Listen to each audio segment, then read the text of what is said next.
Assalamualaikum warahmatullahi wabarakatuh. Alhamdulillah, jumpa lagi bersama Ibu Dwi di sini. Kali ini kita akan membahas tentang perkawinan yang dilakukan di luar negeri. Bagaimanakah kekuatan hukumnya? Bagaimanakah keabsahannya? Kita menyadari dengan semakin majunya alat komunikasi, maka semakin besar untuk kita melakukan komunikasi dengan warga negara asing. Selain itu, dengan warga negara Indonesia yang bekerja ke luar negeri, maka memungkinkan terjadinya perkawinan campuran dengan beda kenegaraan. Di sini kita mencoba memahami dan mengetahui tata cara apakah perkawinan tersebut akan bisa mempunyai kekuatan hukum. Kita sebagai warga negara Indonesia patut bersyukur karena kenapa? Karena negara Indonesia sangat-sangat melindungi warga negaranya, termasuk tentang perkawinan.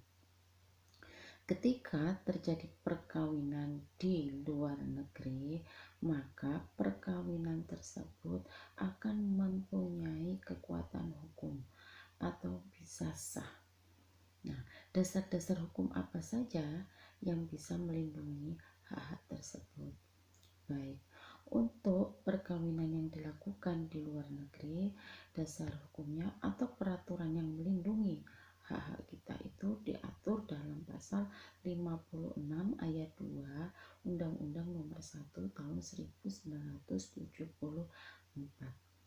Di sana mengatur tentang perkawinan yang dilakukan di luar Indonesia antara dua orang warga negara Indonesia atau satu orang warga negara Indonesia dengan satu orang warga negara asing adalah sah.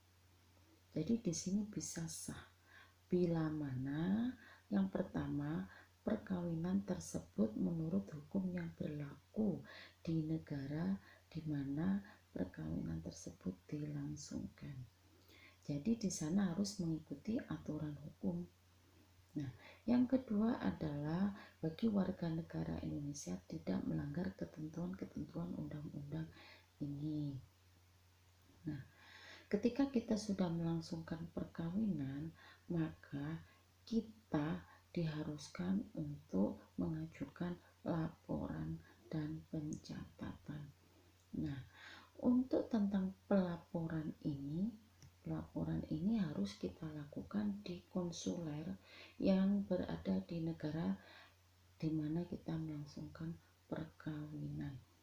Tentang pelaporan perkawinan ini diatur dalam Peraturan Presiden Nomor 25 Tahun 2008 Pasal 70. Adapun syarat-syarat yang harus dipenuhi ketika kita melakukan pelaporan tersebut adalah yang pertama, kita harus menyertakan bukti perkawinan atau akta perkawinan yang membuktikan bahwa telah berlangsungnya perkawinan di negara tersebut. Selain itu, kita harus melampiri paspor Republik Indonesia dan kartu tanda penduduk warga negara Indonesia. Nah, syarat-syarat ini harus dipenuhi. Tidak boleh tidak ada. Karena KTP maupun paspor ini menunjukkan identitas kita sebagai warga negara Indonesia.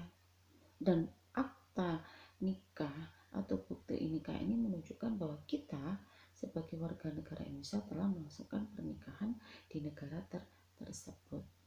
Nah, kemudian setelah kita memenuhi persyaratan tersebut, kemudian kita ada namanya tata cara yang harus kita ikuti. Tata cara yang harus kita ikuti ketika kita melakukan pelaporan tentang adanya perkawinan di konsuler tersebut. Tata caranya bagaimana? Nah, yang pertama kita harus mengisi formulirnya. Formulir tentang pelaporan pendaftaran tersebut harus kita isi dengan melampiri persyaratan-persyaratan yang ada tersebut. Setelah kita mengisi formulir tersebut, kemudian pejabat konsuler akan mencatat di daftar perkawinan ya. Nah, kemudian untuk mempunyai kekuatan hukum dan diakui di Indonesia, maka kita juga harus melakukan pencatatan di Dinas Kependudukan dan Catatan Sipil di negara Indonesia. Tentang hal ini, tentang pencatatan ini diatur di dalam pasal 56 ayat 2 yang menentukan bahwa dalam waktu 1 tahun setelah suami istri itu kembali ke Indonesia, surat bukti perkawinan tersebut harus didaftarkan di kantor pencatatan perkawinan tempat tinggal. Jadi jelaslah di sini bahwa tentang pencatatan dan pelaporan ini diatur di dalam pasal 56 ayat 2 Undang-Undang Nomor 1 Tahun 1974 tentang perkawinan, dan juga diatur dalam pasal 70 ayat 2 Peraturan Presiden Nomor 25 Tahun 2008 tentang persyaratan dan tata cara pendaftaran penduduk dan pencatatan sipil.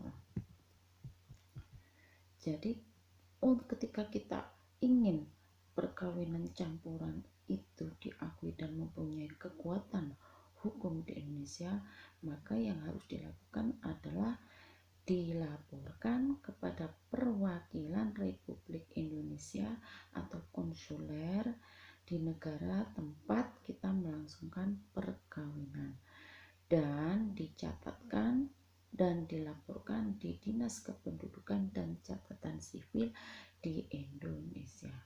Maka perkawinan yang dilakukan di luar negeri itu akan mempunyai kekuatan hukum di Indonesia.